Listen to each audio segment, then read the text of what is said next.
How many people in this audience actually believe in the idea that the way you think has some effect on your life? That your thoughts create your life? You believe that, yes? So how many people here actually woke up this morning and consciously created a future?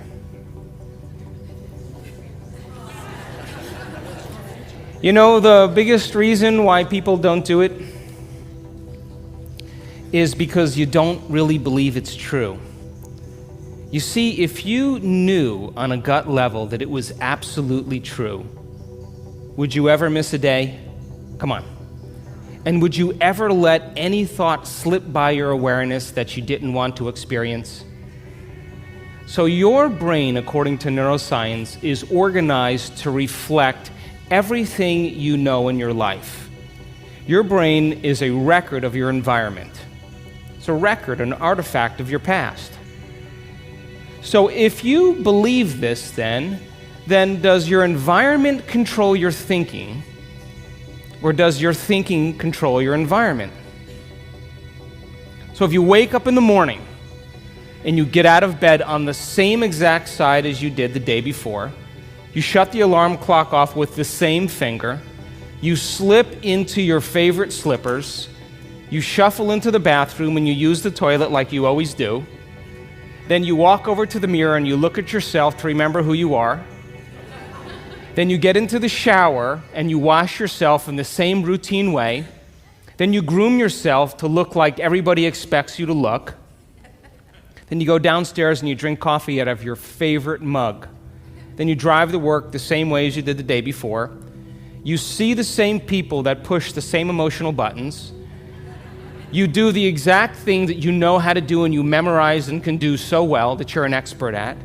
Then you hurry up and rush home so you can hurry up and check your emails, so you could hurry up and go to bed, so you can hurry up and do it all over again. Now, here's my question. Did your brain change at all that day? We could say that you were thinking the same thoughts, performing the same actions, that create the same experiences, that produce the same emotions, but secretly expecting something to change in your life. Would you agree? So then, as the environment turns on different circuits in your brain, you begin to think equal to your environment. As you see the same people and go to the same places and do the same things at the same time, it's the external environment that's turning on different circuits in your brain, causing you to think equal to everything that you know. And as long as you think equal to everything that's familiar or known to you, what do you keep creating more of? Same life. Now, the quantum law is still applying to you. You're just thinking equal to everything that you know, and you keep creating more of the same. To change, to truly change, is to think greater than your environment. And every great person in history knew this, whether it was William Wallace or Mahatma Gandhi or Martin Luther King or Queen Elizabeth I or Joan of Arc. They all had a vision. They all had an idea. Couldn't see it, couldn't smell it, couldn't taste it, couldn't feel it, but it was alive in their mind. It was so alive in their mind that they began to live as if that reality was actually happening now. So can you believe in a future that you can't see or experience with your senses yet, but you've thought about enough times in your mind that your brain is literally changed to look like the event has already happened? Neuroscience says it's absolutely possible. Now, your personality creates your personal reality. That's it. It's that simple. And your personality is made up of how you think, how you act, and how you feel. So the present personality who's sitting here today, you, has created the present personal reality called your life. Would you agree? Would you also agree then, if you wanted to create a new personal reality, that on a fundamental level you would have to change the thoughts that you are thinking, the behaviors and habits that you're demonstrating, and the emotions that you've memorized that's become part of your identity? And most people try to create a new personal reality as the same personality, and it never works. We have to become somebody else. So then as you keep thinking the same thoughts, performing the same actions, and living by the same experiences that produce the same emotions, there's a principle in neuroscience that says nerve cells that fire together wire together. And if you keep repeating the same states of mind and body over and over again, your brain begins to fire in the same sequences, in the same patterns and same combinations. And whenever you make your brain work in a certain way, that's called mind. Mind is the brain in action. So as you remind yourself every day who you think you are, you're causing your brain to fire in the exact same ways. And as they fire and wire in the same patterns over time, the brain moves into a very finite signature, and that's called your personality. Now, that box in your brain isn't literally a box, but it's the most commonly wired, neurologically fired programs that run redundantly because we keep doing the same things over and over again.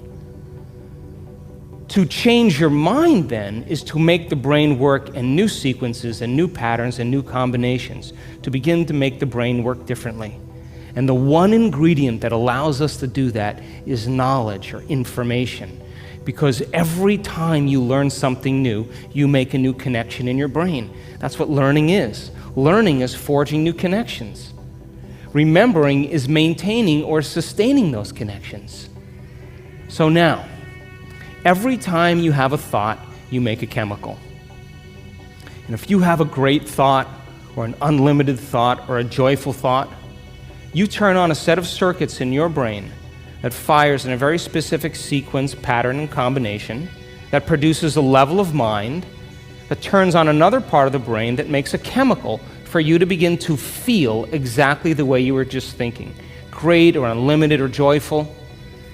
Now, if you have a negative thought or an unhappy thought or a self-depreciating thought, you turn on a different set of circuits and a different combination, a different sequence, and a different pattern that produces a different level of mind. And the brain then begins to make a different batch of chemicals that signals the body for you to begin to feel exactly the way you were just thinking, negative or unhappy or unworthy.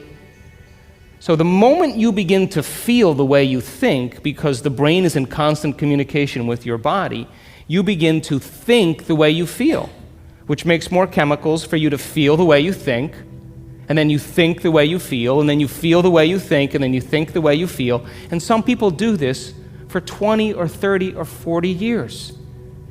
Now, the redundancy of that cycle over time creates what I call a state of being. And a state of being is when your mind and body are working together, or your thoughts and feelings are aligned to a concept. So thoughts are the language of the brain, and feelings are the language of the body. And as people get caught in this cycle of thinking and feeling and feeling and thinking, over time, they condition their body to memorize that emotion as well as the conscious mind. And whenever the body knows as well as the mind, that's called a habit. A habit is when your body is the mind. Now, 95% of who you are by the time you're 35 years old is a set of memorized behaviors, set of emotional reactions, beliefs, perceptions, attitudes that run just like a computer program. So 5% of your conscious mind begins to work against 95% of what you've memorized. So the person wants to think positively, but they're feeling negatively. They want to create their dream board, and put up their future life, but they feel unworthy. That's mind and body in opposition. We have to recondition the body to a new mind. So how many people here know someone who's memorized suffering? Doesn't have to be you, it could be anybody. And you say to that person, hey, did you read the book I gave you? What do they say? No. Did you see the DVD I gave you? Oh, no. Hey, listen, we're going to go out to dinner. We're going to go see some stand-up comedy. We're going to go for a walk along the water. You want to come? No. What are they saying? I'm insisting on this neurochemical order that no person, no thing, no experience can move us from it. And we have these three brains to allow us to move into a new state of being. And the quantum field, universal mind, whatever you want to call it, responds to who you're being. Not what you're thinking, not what you're feeling, but the combination of how you're thinking and how you're feeling, called a state of being. Now, most people wait for what?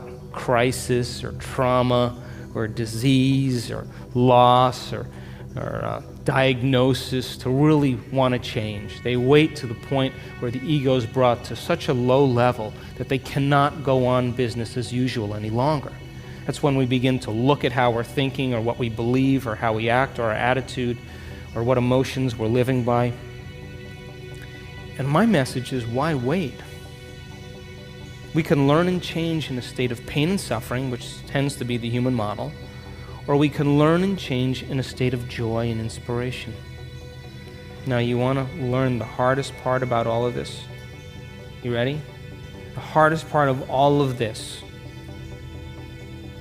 the hardest part of all of this is making the time to do it. That's it.